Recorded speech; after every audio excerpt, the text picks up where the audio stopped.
Hello दोस्तों, आज हम बात करने वाले हैं ईएमआई यानी कि इलेक्ट्रिकल मेजरमेंट इंस्ट्रूमेंटेशन के इम्पोर्टेंट क्वेश्चन, जिसकी कोड है KEE 302। क्या है? Electrical measurement instrumentation. ठीक है। उसके अलावा मैंने काफ़ी सारे वीडियोस बना चुका हूँ, जैसे CSS, क्लाउड, पाइथन, मैथ और काफ़ी सारे वीडियोस NAS और सर्वेइंग जियोमेट्रिक्स। उसके अलावा सीधा सब्जेक्ट की वीडियोस है तो आप कमेंट करें, subject name, branch code, semester, आपको वीडियोस मैं आपसे बना दूंगा। ठीक है। उसके अलावा हम बात करते हैं इसका यूनिट वाइज जो इंपॉर्टेंट क्वेश्चन, पहले यूनिट वाइज फिर लास्ट में बताऊंगा मोस्ट इंपॉर्टेंट जो है वो। ठीक है। यूनिट वाइज में अगर बात करें तो यूनिट EMI का यूनिट 1 का पार्ट ए है हमारा मेथड ऑफ मेजरमेंट और मेजरमेंट सिस्टम, मेजरमेंट कैरेक्टरिस्टिक और मेजरमेंट का स्टैंडर्ड। देखो, इन चारों में से एक क्वेश्चन पूछेगा ज़रूर। क्या? मेथड ऑफ मेजरमेंट पूछ सकता है, मेजरमेंट सिस्टम पूछ सकता है, मेजरमेंट कैरेक्टरिस्टिक पूछ सकता है, मेजरमेंट स्टैंडर्ड पूछ सकता है। ठीक है। उसके बाद वेरी वेरी वेरी इंपॉर्टेंट है ये बी पार्ट वाला, यूनिट 1 का जो बी पार्ट है। ठीक है। बी पार्ट क्या है इसका? Volt meter, ammeter, watt meter, energy meter. उसके अलावा ये आपको चारों पहले अच्छे से पढ़नी है, क्योंकि ये जो है रिपीट हुआ है, यूनिट 3 में भी आपको यही मिलेगा। ठीक है।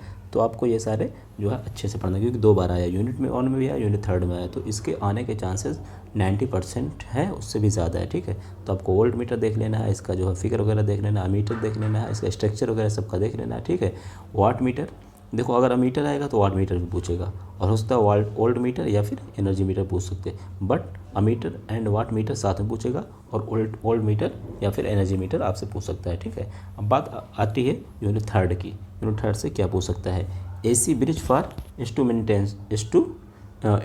इंडक्टेंस। क्या है? AC ब्रिज फॉर इंडक्टेंस, ये काफ़ी इंपॉर्टेंट है। AC ब्रिज आपसे पूछ सकते हैं। ठीक है। फिर आपका आता है capacitance measurement, medium and high resistance, दोनों आप पूछ सकते हैं। तो या तो पूछ सकता है कैपेसिटेंस मेजरमेंट, या तो फिर पूछ सकता है आपका मीडियम एंड हाई रेजिस्टेंस। ठीक है। तो आपको ये प्रिपरेशन करना है। उसके बाद बात आती है हमारी यूनिट 3 की। यूनिट 3 में क्या इंपॉर्टेंट है? Current and potential transformer. क्या है? Current and potential transformer. फिर आपका आता है डिज़ाइन कंसिडरेशन एंड टेस्टिंग। ये इंपॉर्टेंट है, ये आ सकता है यूनिट 3। मैंने सिर्फ 2 ही टॉपिक्स लिया, 2 ही क्वेश्चन लिया है, करंट एंड पोटेंशियल ट्रांसफार्मर, दूसरा मैंने लिया डिज़ाइन कंसिडरेशन एंड टेस्टिंग। तो 2 से 3 टॉपिक आप चाहें तो यूनिट 3 पूरी पढ़ लेना, क्योंकि ज़्यादा नहीं, यूनिट 3, यूनिट 1, यूनिट 2, यूनिट 3, 1 से 2 3 यूनिट तक कुछ ज़्यादा टॉपिक्स हैं, तो आप चाहें पूरा पढ़ सकते हैं, बट जो मैं बताया ये इंपॉर्टेंट है, इसके आने के चांसेस काफ़ी ज़्यादा है। उसके बाद बात आती है यूनिट 4 की। तो यूनिट 4 में आपको क्या पढ़ना है? Frequency metre.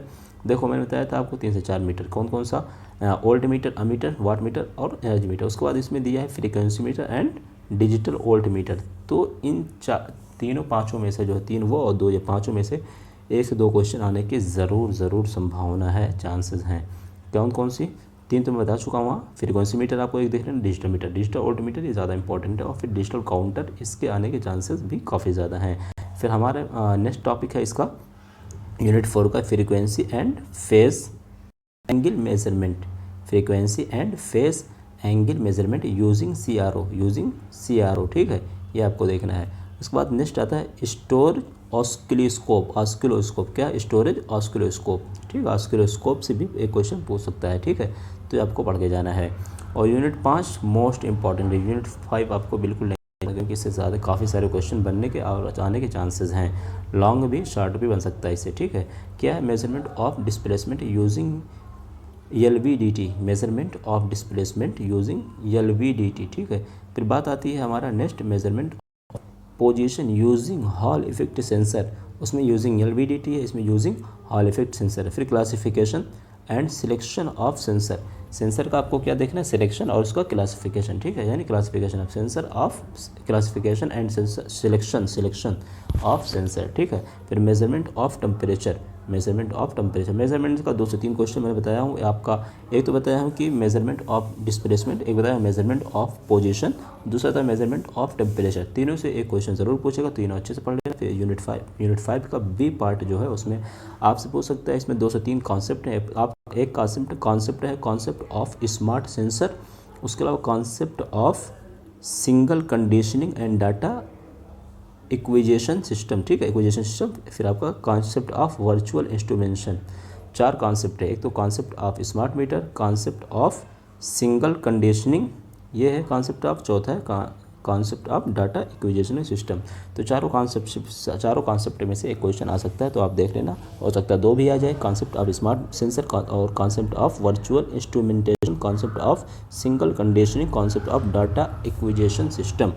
फिर ये बात हो गई हमारी यूनिट वाइज। अब हम बात करते हैं इंपॉर्टेंट क्वेश्चन की। उसके बारे में बता दूँ, अगर आपने चैनल सब्सक्राइब नहीं किया सब्सक्राइब कर लें, क्योंकि यार बहुत मेहनत लगती है, बहुत ज़्यादा टाइम लगता है, तो आप सब्सक्राइब ज़रूर करके बताना वीडियो कैसी लगती है। अगर आपको कुछ हेल्प मिलती है जो आपने पेपर दिया अभी तक, तो अब भी आप कमेंट कर बताना। चलिए हम स्टार्ट करते हैं नेक्स्ट, जो कि मोस्ट इंपॉर्टेंट टॉपिक कौन कौन से हैं जो कि आने के 100% जिनके चांसेस हैं। मोस्ट इंपॉर्टेंट क्वेश्चन मैं बता दे रहा हूँ आपको, measurement of system, measurement of standard, measurement of displacement, measurement of temperature, measurement of using position using hall effect sensor, ये सारे मेजरमेंट क्वेश्चन। इसमें से 2 क्वेश्चन ज़रूर पूछेगा, मेजरमेंट ऑफ सिस्टम, रिपीट करता हूँ, measurement of standard, measurement of displacement, measurement of temperature, measurement of using position using hall effect sensor, ये सारे मेजरमेंट के होगा। उसके बाद बात आती है कॉन्सेप्ट के। कॉन्सेप्ट से में 2 से 3 क्वेश्चन है, जो कि 1 से 2 क्वेश्चन आ सकते हैं। Concept of signal conditioning, concept of signal conditioning, फिर है and concept of data acquisition system, फिर है कॉन्सेप्ट ऑफ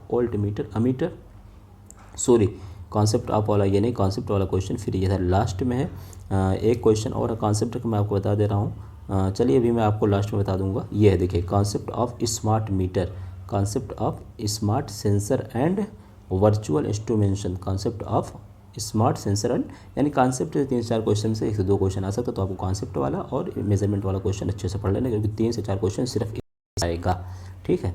उसके बाद बात आती है हमारी कॉन्सेप्ट के बाद आपको क्या पढ़ना है, वोल्ट मीटर, अमीटर। मैं फिर बताया हूँ काफ़ी इंपॉर्टेंट, मैं फिर बता रहा हूँ कि काफ़ी ज़्यादा इंपॉर्टेंट है। वोल्ट मीटर, अमीटर और and watt meter, energy meter, frequency meter, digital volt meter, digital counter. देखो, volt meter, ammeter, watt meter, energy meter, frequency meter, digital volt meter, digital counter, इनसे 1 से 2 क्वेश्चन आ सकता है। हो सकता है 2 नंबर का पूछे या लॉन्ग में जाने के ज़्यादा चांसेस हैं, बट 2 नंबर भी पूछ सकता है, ठीक है। फिर उसके बाद नेक्स्ट आता है design consideration and testing. Design consideration testing अगर आएगा तो लॉन्ग में आएगा, तो आप अच्छे से पढ़ाएं। कॉन्सेप्ट आप मैं बता चुका हूँ, concept of smart metre and virtual instrumentation मैं बता चुका हूँ, ठीक है। फिर उसके बाद हमारी बात आती है आल्सो, अगर आपका जो है डेरिवेशन यानी लॉन्ग क्वेश्चन बनेगा तो 3 से 4 क्वेश्चन बन सकता है। क्या क्या बन सकता है, नंबर 1 4 से 5 क्वेश्चन बताऊंगा सिर्फ, उसके बाद खत्म हो जाएगा, ठीक है। Evaluate error in measurement, evaluate error in measurement. Number 2 different type of instrumentation या इंस्ट्रूमेंट जो भी देख लेना, ठीक है, ये आपको देखना है। उसके बाद बात आती है demonstrate the working of instruments transformation and calculate the error. थोड़ा लॉन्ग है बट इसके आने की चांसेस हैं, ठीक है। Demonstrate the working of instrument transformer and calculate the error in current and potential transformer. Repeat करता हूँ, demonstrate the working of instrument and transformer and calculate the sensor in current and potential transformer, ये हो गया। उसके बाद हमारा question number 4 आता है। क्वेश्चन नंबर 4 क्या, मैं आपको बताता हूँ, ये भी important, display the most important सबसे ज़्यादा यही है, चौथा वाला, डिस्प्ले द नॉलेज ऑफ, क्या है, मैं आपको रिपीट करता हूँ, display the knowledge of transducer this classification their classification, यानी पहले तो display the knowledge of transducer को, display the knowledge of transducer, फिर उसका क्लासिफिकेशन, फिर उसका देयर एप्लीकेशन, उसका एप्लीकेशन क्या है, फिर आप उसका जो है मेज़रमेंट भी आपको दिखाना है, और साथ साथ में आपको फिज़िकल क्वांटिटीज़ भी पूछ सकता है। तो इसमें क्या क्या पूछ सकता है, लाइक मोशन, फोर्स और प्रेशर, क्या मोशन, फोर्स, प्रेशर, और नेक्स्ट आता है temperature, flow and liquid level. Repeat करता हूँ चौथा क्वेश्चन क्योंकि ज़्यादा इंपॉर्टेंट है। क्या है ये, display the knowledge of transducer and there classification, their application, measurement physical quantities like motion, force, pressure, temperature, flow and liquid level. ये सारे क्वेश्चन मोस्ट इंपॉर्टेंट है। अगर केवल आप मोस्ट वाला पढ़ना चाहते हैं तो आप यही पढ़ सकते हैं, बट यूनिट वाइज पढ़ के तो ज़्यादा अच्छा है, केवल यही पढ़ के भी आप पास हो सकते हैं, मेरी गारंटी। अगर आप इतना पढ़ लेंगे ज़रूर पास हो जाएंगे, फेल लेंगे, बट यूनिट वाइज पढ़ेंगे आपके मार्क्स अच्छे आ सकते हैं। आप जो है 70 to 85 से लेकर 90 मार्क्स तक भी आप ला सकते हैं, यानी आपका गारंटी है कि 50+ तो रहेगा ही रहेगा। तो आज के लिए बस इतना ही। Thank you very much. अगर आपको किसी अदर सब्जेक्ट में वीडियो चाहिए हमें कमेंट करना, और अगर आपने यार अगर आपको लगता है मैं आपके लिए कुछ कर रहा हूँ, कुछ मेहनत कर रहा हूँ, तो हमारे सब्सक्राइब करें चैनल को, बेल आइकन को ज़रूर घंटी को दबा लें, ताकि जैसे कोई ऑफिशियल नोटिस आती है हम आप तक पहुँचाते हैं, और इंपॉर्टेंट क्वेश्चन की वीडियोज़ मैं बनाता रहता हूँ। आज के लिए बस इतना ही। Thank you very much. I hope आपके मार्क्स अच्छे आएंगे, आई होप आपका पेपर अच्छा जाएगा। Best of luck.